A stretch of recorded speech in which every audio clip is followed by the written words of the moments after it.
उसी प्रकार का रास्ता खुद हमारे देश में भी, जहां हर राज्य के अंदर कोरोना बढ़ रहा है, उसमें केरल जैसे राज्य ने, जहां वामपंथी जनवादी मोर्चा की सरकार है, मार्क्सवादी कम्युनिस्ट पार्टी के मुख्यमंत्री है कॉमरेड पिनरई विजयन, मार्क्सवादी कम्युनिस्ट पार्टी की स्वास्थ्य मंत्री है कॉमरेड के शैलजा, मार्क्सवादी कम्युनिस्ट पार्टी के अर्थ मंत्री है कॉमरेड थॉमस आइजैक, ऐसे पूरे इसमें और पूरे हमारे वामपंथी जनवादी मोर्चा के सभी केरल के साथी, हमारे मार्क्सवादी कम्युनिस्ट पार्टी के साथी, सभी जन संगठनों के साथी, उन्होंने केरल के अंदर सबसे कम केसेस पूरे देश के अंदर और सबसे कम मौत ये केरल के अंदर भी उन्होंने हासिल करने का काम ये बहुत बड़े पैमाने पर किया। इसलिए ये सिर्फ हम वहां चीन और वियतनाम और क्यूबा और कोरिया की नहीं बात करते, हमारे खुद के देश में केरल के वामपंथी सरकार ने एक विकल्प पूरे देश को दिया है, इसका भी हमने यहां जरूर जिक्र करना चाहिए।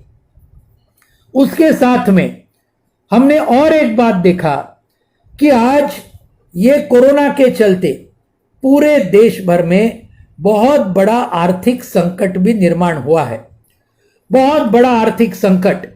और इस संकट के बारे में आप सभी लोग जानते हैं, हमारे भारत देश में अप्रैल से जून 2020 में जो जीडीपी, हमारा जो राष्ट्रीय उत्पन्न उसको हम कहेंगे, वो 24% से गिरा, 23.9% यानी 24% से हमारा जीडीपी की बढ़ोतरी गिर गई।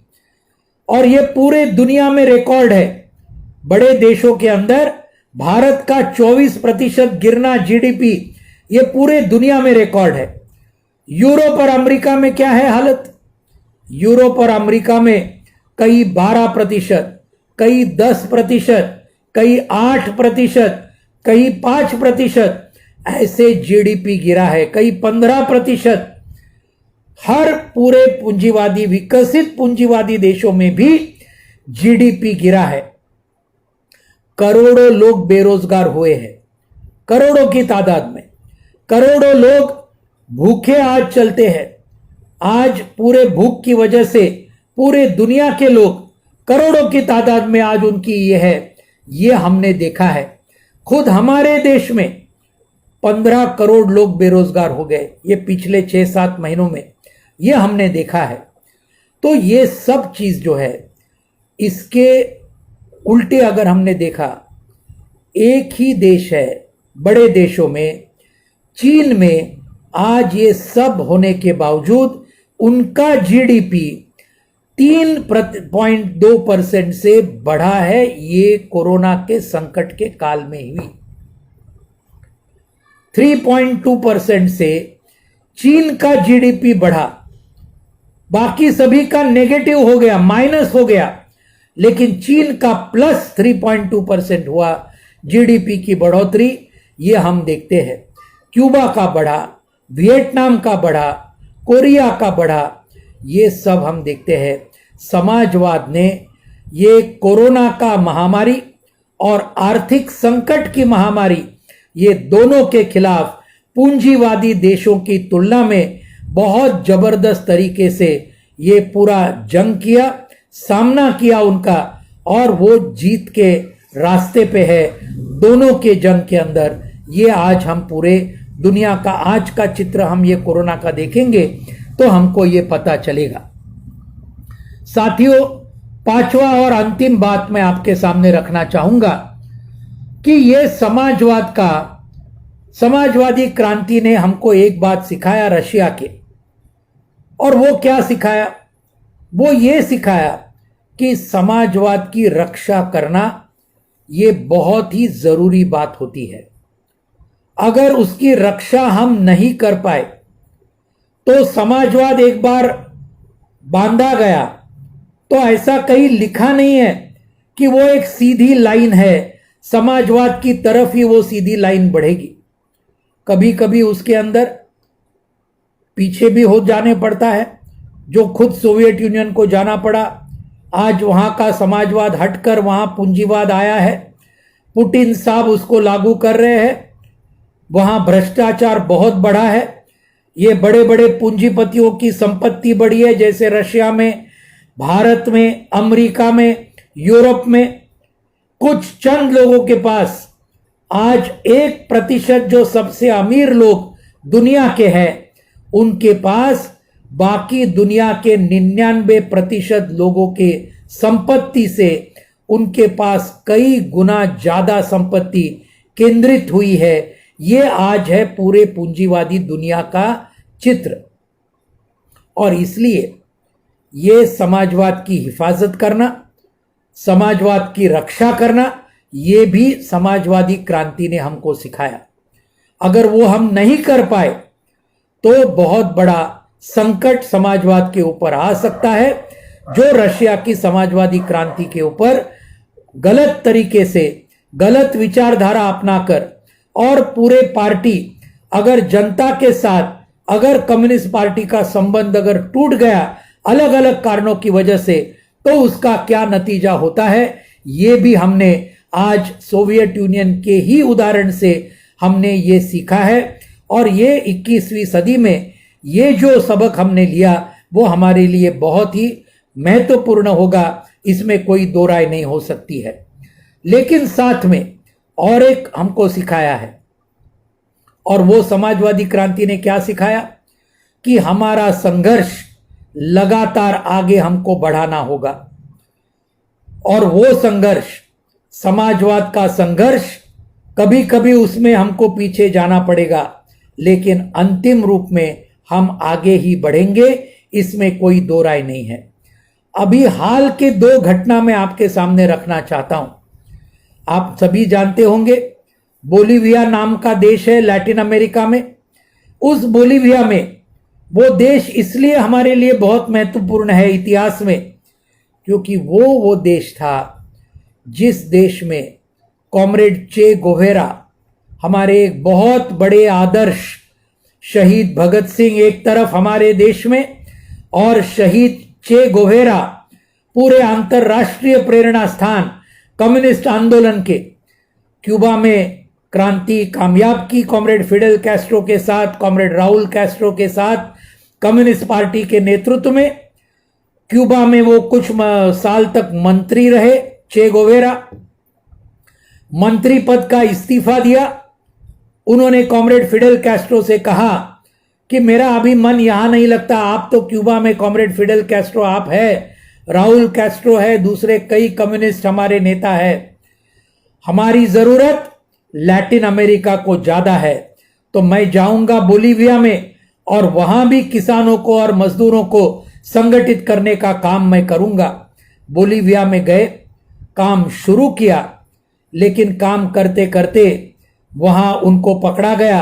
अमेरिकन साम्राज्यवाद के नेतृत्व में वो वहां का जो सरकार था प्रतिक्रियावादी, उन्होंने चे गोवेरा को पकड़ा और 9 अक्टूबर 1967 साल को उनको गोली मारकर उनकी हत्या कर दी। इसके लिए जिम्मेदार कौन था? अमेरिकन साम्राज्यवाद और उसकी CIA, उसके जो प्रतिक्रियावादी ताकतें थी बोलीविया की। इसलिए बोलीविया हमारे लिए महत्व का ये देश है। उसी बोलीविया में कुछ साल पहले इवो मोरालेस नाम के, उस बोलीविया के एक आदिवासी नेता, समाजवाद को मानने वाले, जो खुद बोलते थे कि हम समाजवाद को मानते हैं, वो वहां अध्यक्ष के रूप में जनता के मतदान के ऊपर वो सत्ता में आए। 2 बार चुनाव जीते, 11 साल वो अध्यक्ष रहे। बहुत बड़ी तरक्की वहां उनकी बोलीविया की। गरीबी को हटाने का बहुत महत्वपूर्ण काम किया, बेरोजगारी के खिलाफ संघर्ष किया, शिक्षा सबको देने के लिए काम किया। अमेरिकन जो बहुराष्ट्रीय कंपनियां हैं, मल्टीनेशनल कॉरपोरेशन, उनको रोक लगाया। ये सब काम इवो मोरालेस ने किया। पिछले साल नवंबर में अमेरिका ने फिर से हस्तक्षेप किया। वहां पूरा, जिसको हम ये कहते हैं, एक कू वहां पर किया, एक बंड वहां पर ये हुआ, विद्रोह जैसे अलग किस्म का, और वहां इवो मोरालेस को उनको इस्तीफा देना पड़ा। पिछले साल की घटना है, नवंबर की। उनको देश छोड़ना पड़ा। अध्यक्ष के रूप में चुन के आने के बाद भी यह घटना पिछले साल हुई, लेकिन लोगों ने अपना संघर्ष बंद नहीं किया, उसको बरकरार रखा। और अभी पिछले महीने अक्टूबर महीने में बोलीविया में अध्यक्ष के लिए चुनाव हुए। उस चुनाव में वही इवो मोरालेस की पार्टी मूवमेंट फॉर सोशलिज्म, ये पार्टी के लुइस आर्स नाम के नेता, जो ये इवो मोरालेस के कैबिनेट में मंत्री थे, वो आज बोलीविया के अध्यक्ष के रूप में 55% वोट लेकर आज बोलीविया में फिर से एक समाजवादी अध्यक्ष पिछले महीने ही चुनकर वापस आया है। तो ये समाजवादी क्रांति की प्रेरणा आज भी बोलीविया में आज जिंदा है, ये हमको ध्यान में रखना चाहिए। और ये लुइस आर्स, उनके उपराष्ट्रपति जो चुने गए, वो समाजवादी पार्टी के ही है। और वो आगे इवो मोरालेस की जो नीतियां है वो अभी आगे चलते रहेंगे, इसमें कोई दो राय नहीं है। दूसरी एक घटना चिली नाम के लैटिन अमेरिकन देश में हुई। आप वो चिली के बारे में जानते होंगे मेरे साथियों। बहुत बड़ा हादसा हुआ। 1970 साल में एक मार्क्सवाद को मानने वाला, समाजवाद को मानने वाला एक अध्यक्ष चिली में भी चुना गया 1970 साल में। उनका नाम था साल्वाडोर आयंदे। वो चिली के अध्यक्ष हुए। बहुत बड़ा देश है लैटिन अमेरिका में। अध्यक्ष चुने गए। उन्होंने भी जो इवो मोरालेस ने किया उस मुताबिक उन्होंने भी कदम उठाने शुरू किए। 1973 को 11 सितंबर को वहां भी उनको हटाने के लिए अमेरिकन साम्राज्यवाद ने हस्तक्षेप किया। वहां के आर्मी को हाथ में लिया और वहां इवो मोरालेस तो बच गए, लेकिन साल्वाडोर आयंदे को गोली मारकर, अध्यक्ष के रूप में चिली के अध्यक्ष को गोली मारकर मार दिया गया। यह है चिली का इतिहास।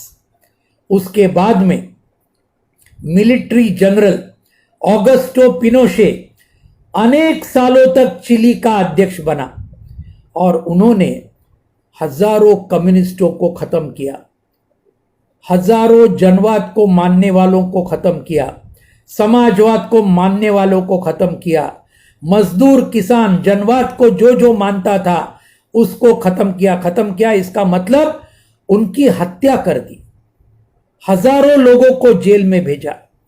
वो उनमें से कई लोग जेल में ही मर गए। ये ऑगस्टो पिनोशे कई साल तक अध्यक्ष रहे।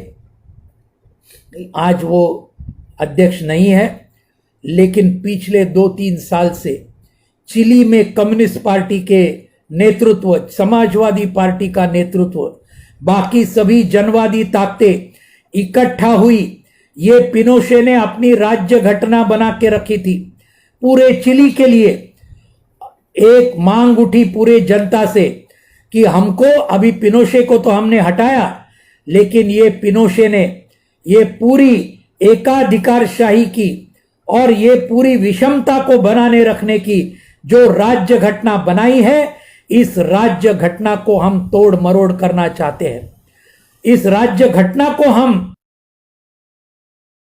चाहते हैं। ये मांग उठाई, ये बहुत बड़ी महत्व की राजनैतिक मांग थी कि हम ये राज्य घटना को ही नहीं चाहते जो पिनोशे ने लाई थी हमारे देश के ऊपर और थोपी थी।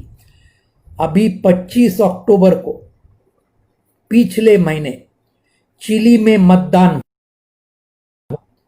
देश के लिए नहीं हुआ, मतदान कोई संसद के लिए नहीं हुआ। मतदान इस बात पे हुआ कि ये पिनोशे की घटना रहनी चाहिए या उसको फेंक देना चाहिए। और साथियों, मुझे आपको कहते हुए बहुत आनंद होता है कि चिली के 78% लोगों ने, 78% लोगों ने मतदान किया कि ये पिनोशे की घटना हम बिल्कुल नहीं चाहते, इसको रद्द करना चाहिए। ये 78% लोगों ने वहां पर अपना ये मतदान किया। संविधान को बदलने के लिए ये उन्होंने अपना ये पूरा मतदान किया। आज चिली में इस मतदान के बाद चिली का पुराना संविधान कचरे के डब्बे में आज गया है और अभी नया संविधान चिली में बनाया जाएगा।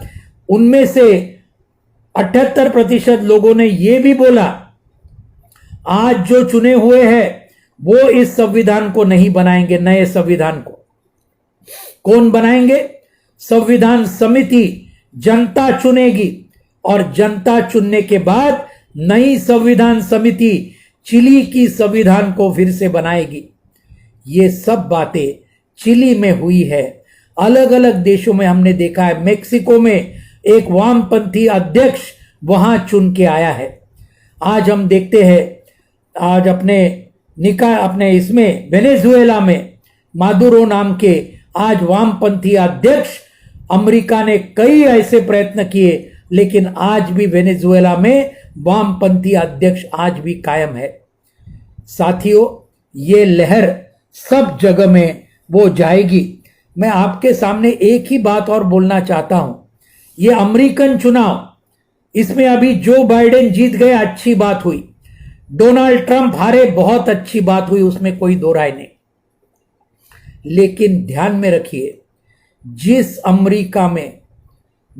अमेरिका में कुछ साल पहले समाजवाद ये शब्द को भी आप बोले तो गाली जैसा होता था, जिसके अंदर कम्युनिस्ट आप बोले तो चार्ली चैपलिन जैसे बहुत बड़े दिग्दर्शक, आप जानते हैं उनका पिक्चर जो ग्रेट डिक्टेटर नाम का हिटलर के ऊपर बनाया गया, चार्ली चैपलिन के ऊपर मुकदमे चलाए गए कि वो कम्युनिस्ट थे।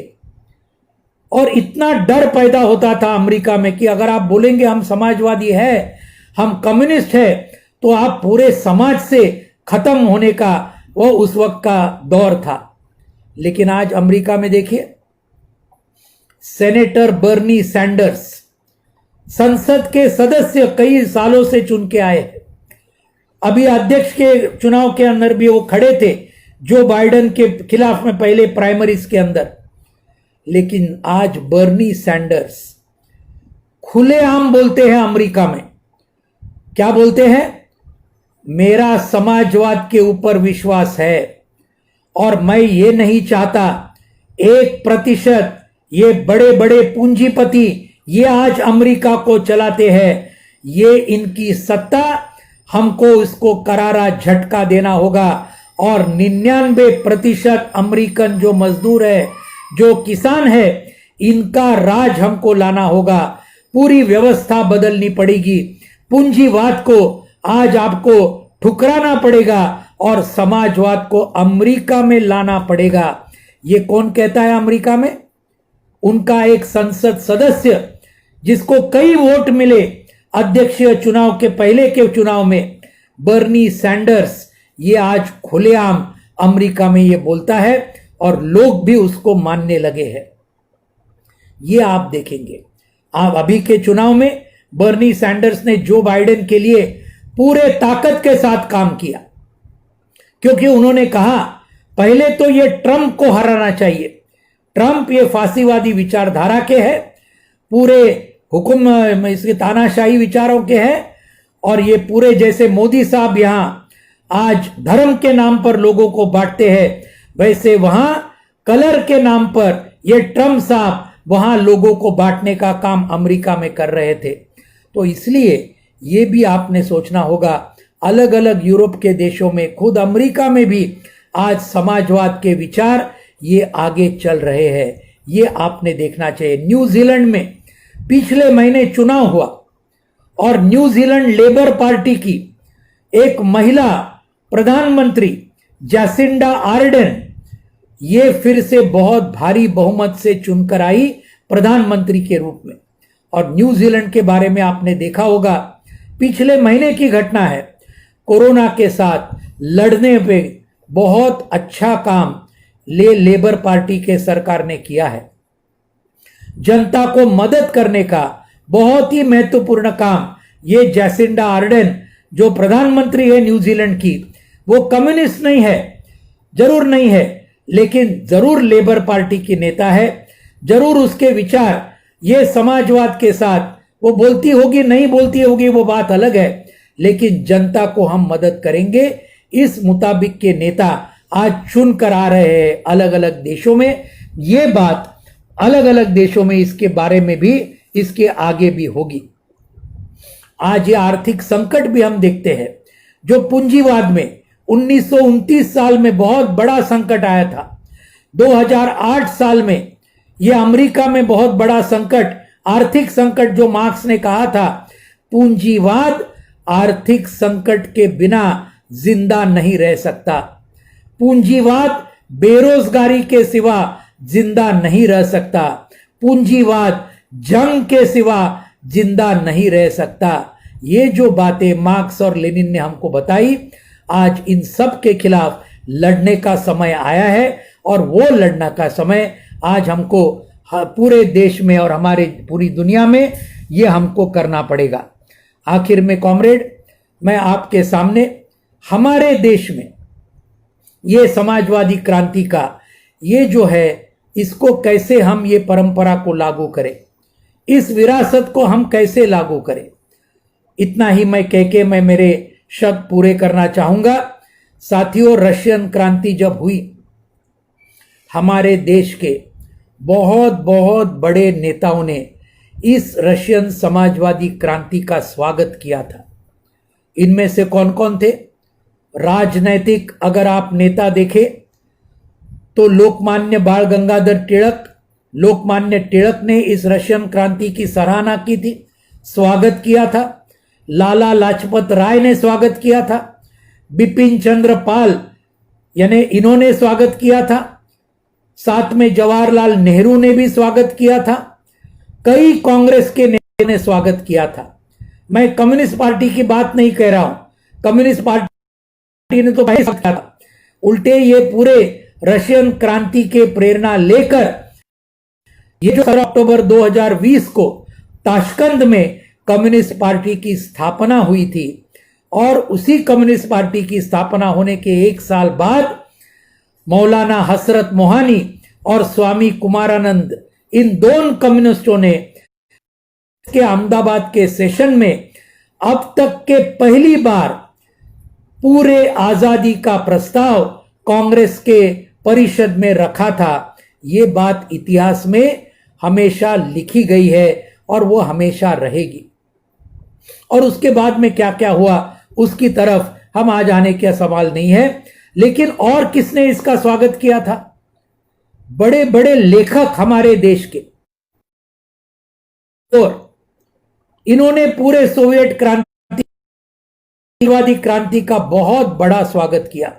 1927 में रविंद्रनाथ टैगोर खुद रशिया गए, उन्होंने देखा 10 साल क्रांति के बाद क्या उसके अंदर फर्क हुआ, और उन्होंने लेटर्स फ्रॉम रशिया में लिखा है हर चीज की। रविंद्रनाथ टैगोर जो नोबेल प्राइज फॉर लिटरेचर उन्होंने हासिल किया, उन्होंने लिखा कि यानी 10 साल में जो चमत्कार देखे, ये अगर मैं खुद गया नहीं होता और खुद के आंखों से नहीं देखा होता तो मैं कभी भी इसके ऊपर विश्वास नहीं रखता। लेकिन मैं खुद गया हूं, रशिया में मैंने देखा है, सोवियत यूनियन में देखा है, और एक नया रास्ता पूरे दुनिया के सामने ये समाजवादी क्रांति ने खोला है।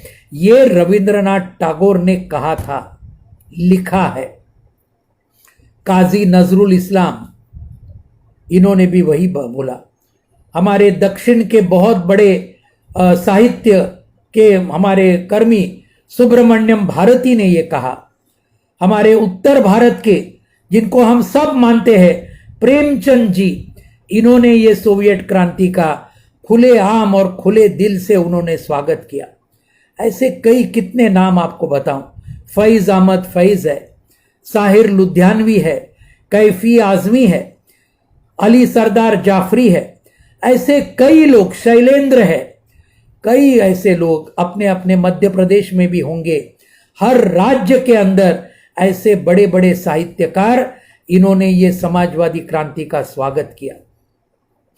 आज इस समाजवादी क्रांति की विरासत को अगर आज के भारत में हमको सामने लेके जाना है, आगे लेके जाना है, तो हमारा पहला काम होगा, जैसे अमेरिका में ये डोनाल्ड ट्रंप को लोगों ने हराया, उसी प्रकार से आज के भारत में नरेंद्र मोदी, अमित शाह और मोहन भागवत की आरएसएस बीजेपी के सरकार को हराना, ये हमारा पहला फर्ज है, हमारा पहला कर्तव्य है, और ये हमने कभी भी भूलना नहीं चाहिए। अभी 10 नवंबर को 2 दिन में बिहार के चुनाव के नतीजे आएंगे हमारे सामने। एग्जिट पोल जो आए हैं उसमें लिखा है कि महागठबंधन बिहार में जीतेगा। बहुत ही अच्छा खबर है। ये डोनाल्ड ट्रंप के हार के बाद अगर नरेंद्र मोदी और नीतीश कुमार की भी बिहार में हार हो गई तो जरूर हम सब एक दूसरे को पेढ़ा बांटने का काम जरूर पूरे भारत में करेंगे, इसमें कोई दो राय नहीं है, ये जरूर होगा। और इतना सब पैसा बांटने के बाद इससे सबक जो हमने सीखना चाहिए कि भारत की जनता ने ये कोरोना में मोदी ने क्या किया, ये भूलने के लिए भारत की जनता तैयार नहीं है। बिहार के मजदूर, उत्तर प्रदेश के मजदूर, बंगाल के मजदूर, आसाम के, झारखंड के, मध्य प्रदेश के, जब वहां पर चल के आज सैकड़ों किलोमीटर चल रहे थे, तब ये बीजेपी आरएसएस के सरकार ने उनको बिल्कुल मदद नहीं किया। हम ये कभी नहीं भूलेंगे, न मध्य प्रदेश के लोग भूलेंगे, न महाराष्ट्र के लोग भूलेंगे। हमारे मध्य प्रदेश के 16 आदिवासी साथी, मध्य प्रदेश के 16 आदिवासी साथी हमारे जालना में काम के लिए आए थे। कुछ वहां का पूरा काम सब बंद हुआ, वेतन नहीं मिल रहा था। जालना से औरंगाबाद रेलवे ट्रैक पर चल रहे थे, थक गए रात को और वहां रेलवे ट्रैक के ऊपर सो गए। उनको लगा बेचारों को कि अभी रेलवे तो चालू नहीं है, कुछ नहीं होगा, लेकिन बेचारों को पता नहीं था मालगाड़ी चल रही है। और औरंगाबाद के पास मई महीने में एक मालगाड़ी आ गई। हमारे 16 आदिवासी मजदूर मध्य प्रदेश को, उनको खत्म कर दिया गया। कौन है जिम्मेदार इसका? कौन है जिम्मेदार इसका? ये हम कभी नहीं भूलना चाहिए कि ये जो लॉकडाउन 4 घंटे के अंदर लगाने वाली मोदी सरकार, कुछ मदद हमारे प्रवासी मजदूरों को, हमारे किसानों को, हमारे खेत मजदूरों को, हमारे बेरोजगार नौजवानों को, हमारे छात्रों को, हमारे महिलाओं को, हमारी दलितों को, हमारे आदिवासी, मुसलमान, बाकी बहुसंख्यक हिंदुओं को भी, किसी को भी इन्होंने मदद नहीं किया। और मदद किसको किया? मुकेश अंबानी, गौतम अदानी और इनके बाकी के लोगों को 68,000 करोड़ रुपए की कर्जा माफी ये इसके अंदर दी। आज मुकेश अंबानी हर घंटे को 90 करोड़ रुपया नए से कमाता है। उसकी संपत्ति हर घंटे में 90 करोड़ रुपए से बढ़ती है। और आज पूरे दुनिया में ये कोरोना के लॉकडाउन में जब 15 करोड़ लोग बेरोजगार हो गए, जब आज गरीबी के नीचे आज करोड़ों लोग जा रहे हैं, उस वक्त ये मुकेश अंबानी ये कोरोना के महामारी के काल में पूरे दुनिया का 5वां सबसे अमीर आदमी बना है। किसकी वजह से? किसके आशीर्वाद से?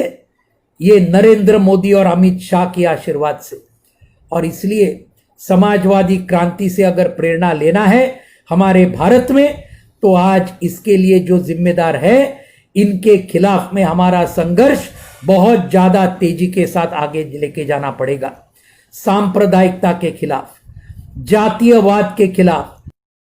हमें भारत में एक दलित हमारी लड़की के साथ क्या हुआ, हमारी बहन के साथ क्या हुआ, ये हमने देखा है योगी आदित्यनाथ के राज्य में, उत्तर प्रदेश में हमने देखा है। ये सब कभी हमको भूलना नहीं चाहिए। और ये सब सांप्रदायिक, फांसीवादी, ये पूरे तानाशाही, जातीयवाद और ये पूरे कॉरपोरेट को मदद करने वाले जनता विरोधी सरकार को हटाना, ये हमारा सबसे महत्वपूर्ण काम अगले कुछ सालों में हमारा होगा और उसमें हम जरूर उसके अंदर हम कामयाब होंगे। लेकिन ये काम करते वक्त हमको ये भी ध्यान में रखना होगा, एक बार इनके खिलाफ लड़ते हुए, इनको हराते हुए वामपंथी ताकतों की शक्ति भी हमको बढ़ानी होगी इस देश में। मध्य प्रदेश में, महाराष्ट्र में, हर राज्य में वामपंथियों की ताकत हमको बढ़ानी होगी, क्योंकि एक जाकर दूसरा आकर उसमें से, जैसे भगत सिंह ने बताया, गोरे अंग्रेजों को हटाकर काले अंग्रेजों को अगर राज दिया तो इस देश के मजदूर किसानों को कभी भी भला नहीं होगा, कभी भी देश का कल्याण नहीं होगा। यह अगर करना है तो भगत सिंह ने फांसी चढ़ने के 2 महीने पहले जो लिखा था कि इसके लिए इस देश में पूंजीपति और जमींदारों का राज हटाकर मजदूर किसानों का राज आना चाहिए। उन्होंने समाजवाद का रास्ता लेना चाहिए और भगत सिंह ने खुद लिखा है कि यह रास्ता कौन ला सकेगा। भगत सिंह ने लिखा, ये करने वाली एक ही पार्टी हमारे देश में है और इस पार्टी का नाम है कम्युनिस्ट पार्टी। ये खुद भगत सिंह ने, अमर शहीद भगत सिंह ने लिखा है। इसको मजबूत करना पड़ेगा तो ही कुछ परिवर्तन हमारे देश में हो पाएगा। और ये करने के लिए तुरंत की बात जो है, 26 नवंबर को बड़ा एक रण मैदान हमारे सामने है। 26 नवंबर को हमारी CITU हमारे सभी ट्रेड यूनियनों में इकट्ठा आकर पूरे देशव्यापी हड़ताल का कॉल दिया है। हमारे सभी, चाहे वो संगठित हो चाहे वो असंगठित हो, अलग अलग किस्म के हो, हमारी आंगनवाड़ी सेविका हो, हमारी आशा वर्कर हो, हमारे बाकी सभी असंगठित क्षेत्र के लोग हो, इन सभी को एक दिन का पूरे देश भर का हड़ताल हमको कामयाब करना है। यह है पूरे ट्रेड यूनियन का कॉल, जिसके अंदर हमारी CITU उसके अंदर अगवानी कर रही है। उसके साथ में दूसरा भी कॉल दिया है। 26 और 27 नवंबर को देश भर के 300-400 किसान संगठन एक साथ आए हैं और उन्होंने कॉल दिया, 26 और 27 नवंबर को चलो दिल्ली, घेरा डालो, डेरा डालो। दिल्ली के अंदर हजारों किसान, चाहे शायद वो पूरे देश भर से पिछले बार जैसे नहीं आ पाएंगे क्योंकि रेल चालू नहीं है, लेकिन उत्तर प्रदेश से, हरियाणा से, पंजाब से, मध्य प्रदेश, राजस्थान से, हिमाचल प्रदेश से, उत्तराखंड से, जो दिल्ली के आसपास के राज्य है, वहां से हमको 26 और 27 नवंबर को आज किसानों को, खेत मजदूरों को बड़ी तादाद में दिल्ली को लाना पड़ेगा। हजारों किसान दिल्ली में डेरा डालेंगे, घेरा डालेंगे और ये मोदी सरकार के ये जो कानून है किसानों के खिलाफ, मजदूरों के खिलाफ, ये जो 4 लेबर कोड बनाए, किसानों के खिलाफ 3 जो कानून बनाए और ये बिजली का जो विधेयक आज उनको लाने का कोशिश है, ये सब मामलों को लेकर 26 और 27 नवंबर को किसान भी रास्ते पर उतर आएगा। बाकी पूरे देश में किसान क्या करेंगे? 26 को एक ग्रामीण भारत बंद, इसको बनाने का पूरा प्रयास हमारी अखिल भारतीय किसान सभा और बाकी सभी किसान संगठन ये काम करेंगे। एक तरफ मजदूरों का देशव्यापी हड़ताल, दूसरी तरफ उसी दिन अखिल भारतीय किसान सभा और बाकी हमारी अखिल भारतीय खेत मजदूर यूनियन और बाकी सभी हमारे जन संगठन, चाहे वो जनवादी महिला संगठन हो, उस जनवादी महिला समिति, DYFI, SFI, ये सभी साथियों ने मिलकर 26 नवंबर का ये पूरा बंद जो है ये हमको कामयाब बनाना है। 27 नवंबर को भी किसानों का संघर्ष पूरे देश भर में अलग अलग किस्म से अलग अलग ग्रामीण इलाकों में, हर जिले में, हर तहसील में, हर गांव में 27 नवंबर को भी चलता रहेगा। तो ये साथियों हमारे तुरंत करने के काम है। मुझे पूरा विश्वास है मध्य प्रदेश के हमारे साथी बहुत ही लड़ाकू साथी है। आप में से कई साथियों को मैं जानता हूं पर्सनली, और हमें बहुत आदर है आपके मध्य प्रदेश के पूरे मूवमेंट के बारे में। पूरे हमारे उत्तर भारत के साथी बहुत अच्छी तरीके से, जिनमें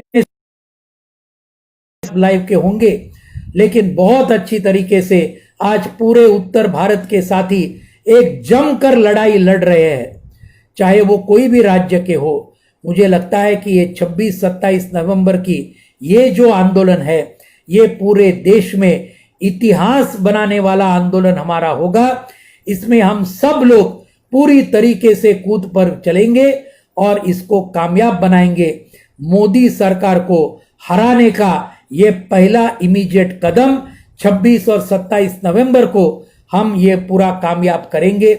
ये सब अगर हम इस दिशा में गए तो कॉमरेड लेनिन ने, उनके नेतृत्व में, कम्युनिस्ट पार्टी के नेतृत्व में, रशिया में, सोवियत यूनियन में ये जो समाजवादी क्रांति हुई, इसकी विरासत हम हमारे पूरे देश भर में बहुत जबरदस्त तरीके से आगे बढ़ के लेके जाएंगे। इसके बारे में मेरे मन में बिल्कुल कोई भी संदेह नहीं है।